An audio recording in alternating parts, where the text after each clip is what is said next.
Hey, how's it going? How's everybody doing?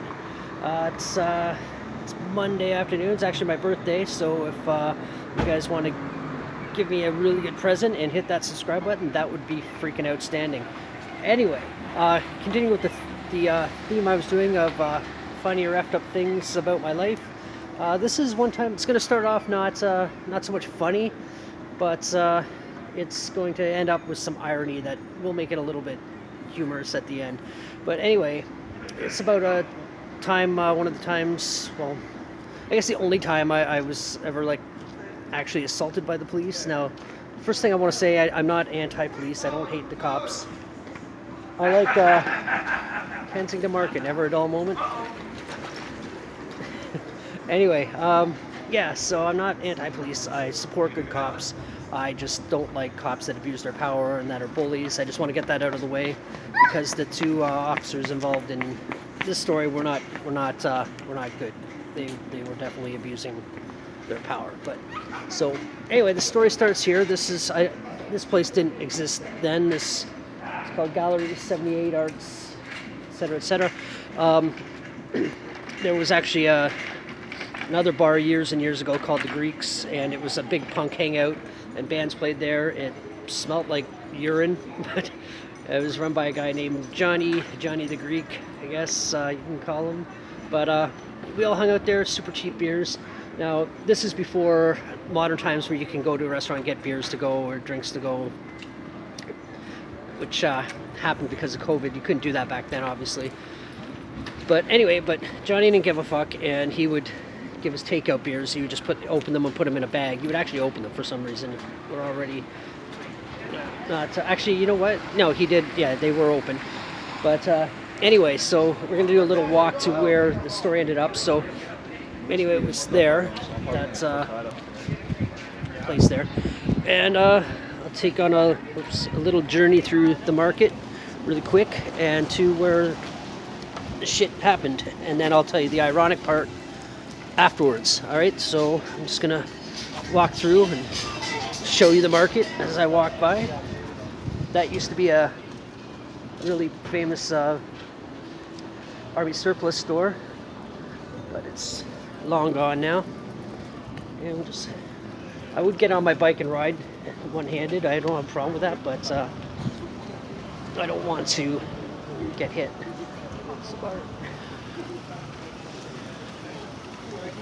So just keep walking. This is the route I walked that afternoon. So I was walking along here. This was like almost 30 years ago. So it was quite a while ago. Back before cell phones and everybody had a camera and you can actually record the police to protect yourself. And again, like I said, I'm all about good cops. I don't hate the police. Just these guys in particular were assholes. So I walked along here.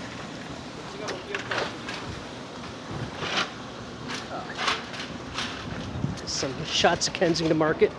It's a very famous place in Toronto. I know most of my viewers are American anyway, so people don't know this area. They think it's like a sketchy area. It has its moments, and it used to be kind of sketchy in the back of the day, but it's run down looking. But it's probably one of the safest places in downtown Toronto. So, just, I don't know if people want me filming them, so film around them. But anyway, I walked up this way.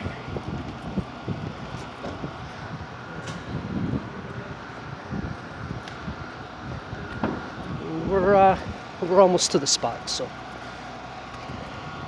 this tattoo shop here, it's where I got, it was a different owner, a different shop then, but it was the same location. But that's where I got most of my tattoos.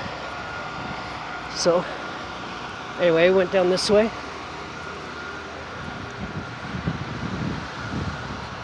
That's where you just come from. So I think now I can probably get on my bike.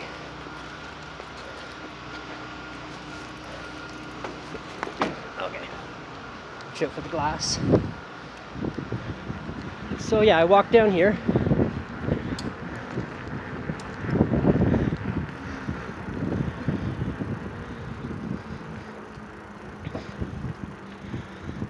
It's a poor bird. And fire station's down there.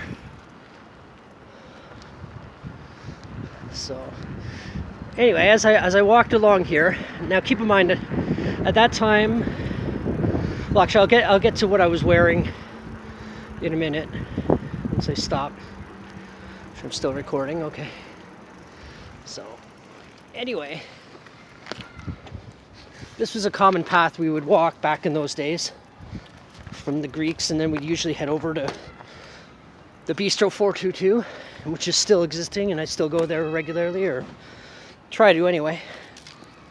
But so I walk down here, and there used to be a bench right here. So as I'm walking this way, I see a cruiser coming up this way.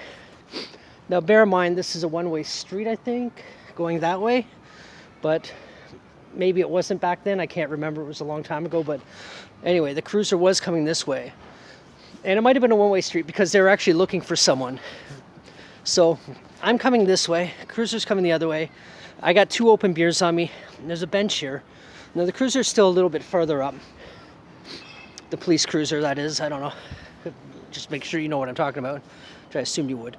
But so I quickly park my beers behind the bench, and I start walking up this path. Now this path leads up, there's a school over there. I don't know if you can hear the kids, but we used to walk up here. Now I believe it's fenced off now, locked up, but we used to walk up there and then walk that way and then through the schoolyard, and then off on, and then College Street in Toronto is over there, and then up to the Bistro, which is on the corner. So anyway, I put the beers down and I start walking up here, and the cruiser speeds up and stops right about here, like kind of, or actually no, it pulled into here. So when it pulled into here, they yell at me. I can't remember exactly, it wasn't friendly, but they were like basically, you know, going somewhere. They might have dropped an F-bomb or 2 in there, but they weren't nice about it. And so they called me back, and I'm not going to run because I'm not going to outrun 2 cops. You know, it's just not going to happen. And back then they didn't have tasers, so. But as it turned out, my running away, who knows what would have happened. So I come back. Now, back then at this time, I was wearing probably like 14-hole Doc Martens, tight jeans, probably a concert shirt or a leather jacket or something. And I know at that time I had long hair, like it was like down to here. I mean, it's irony, but yeah, it was pretty long at the time. So they call me over, and sorry, there's a car here. Well, cars here, but so they call me over, and the first thing, they push me up against the car and they ask me where I'm going, where I'm coming from. They didn't notice the beers, luckily, because, you know, they would have assumed it was mine anyway, and I probably would have gotten ticketed for having open alcohol in public. But anyway, so they get me here up against the car, and they rip my hat off, and he throws it in the back seat of the cruiser for some reason. I don't know what that was about. So he says, you know, he goes, let me see what your hair looks like. That was long. It was probably in a ponytail at the time. I can't remember. But anyway, he checks my hat in the back of the car. It was like a captain's kind of hat, I guess. I remember it had 2 little cats badges on the side. I remember the hat. But so they're just getting aggressive with me. And now I don't talk shit to the cops because I know what they're capable of when they want to be. Especially then when there's no cameras. I can't just pull out a camera and start recording them or that sort of thing. So I don't remember exactly how it went, but I just remember next thing I know, I'm getting hit and I'm getting punched and I'm thrown on the ground, and they push my head up against the wheel, and my face, I kind of covered my face so I couldn't really see, and I just felt something slam into the side of my head. I don't think it was a steel toe boot because they would have done significantly more damage. It might have been a knee. I'm guessing it was a knee.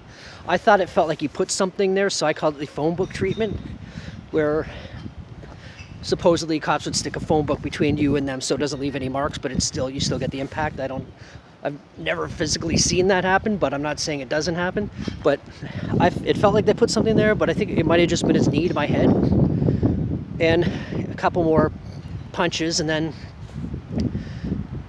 they get the description of the guy, who it is, what he looked like. Sorry, there's just traffic here. So they get the description of the guy who it is, and the irony is I actually knew the guy. Now remember how I was dressed. I was wearing tight pants, tight jeans, Doc Marten boots, probably a concert shirt, long hair, and probably a leather jacket or maybe a jean jacket. I can't remember. Now the other guy, and I don't mind saying his first name. His name was Mark. He was actually a good guy. I spoke about a Mark in another video. Different guy, just to throw that out there. But this guy, he had a shaved head. He was wearing baggy army pants, and he was wearing running shoes, dressed more how I am today. Running shoes or baggy army pants, but so shaved head. Hello. Shaved head, baggy army pants, running shoes, and the one thing that makes it even more obvious that it wasn't me, we're not the same person, is he was a black guy, you know. And I only found out about it later because Mark told me that he was the one they were actually chasing, and then they were describing it. They were talking on the radio or whatever, and they got the description that I'm not the guy. And it was a guy, apparently he was running up on the rooftops, not so much here, but actually right in Kensington Market. And he was climbing up on the roof or something stupid like that. And that's why they were after him. And somehow they thought that was me. You know, and Mark's a little bit bigger than me. He's taller than me, a little stockier. He was a thin guy too, but I was like 135 pounds, white guy, tight jeans, boots, long hair. He's a black guy, shaved head, baggy pants. Right? You couldn't be more opposite, unless Mark was a woman. That would just be the most opposite you could have been of what I was at the time. So that's just kind of a funny story of what happened here, Kensington Market, right here where I got beat up by the police. But again, like I said, I'm not anti-police. I support good cops. I'm all about supporting good cops and that sort of thing. But bully cops that abuse their power, I got no time for, and I think, you know, that stuff like that's got to change because it hasn't changed, and it's always been like that, and it probably always will be, unfortunately. But for the good cops that are out there, I do salute you and thank you for what you do. And anyway, I guess this is going to be it for this video. I've been wanting to do this video for a while. It's just it's been too cold, or I would show up and it's like already dark out. So I was actually able to get it done today. And if you want to hit that subscribe button, I'd really like that. And I guess that's it for this video. Until the next one. Bye.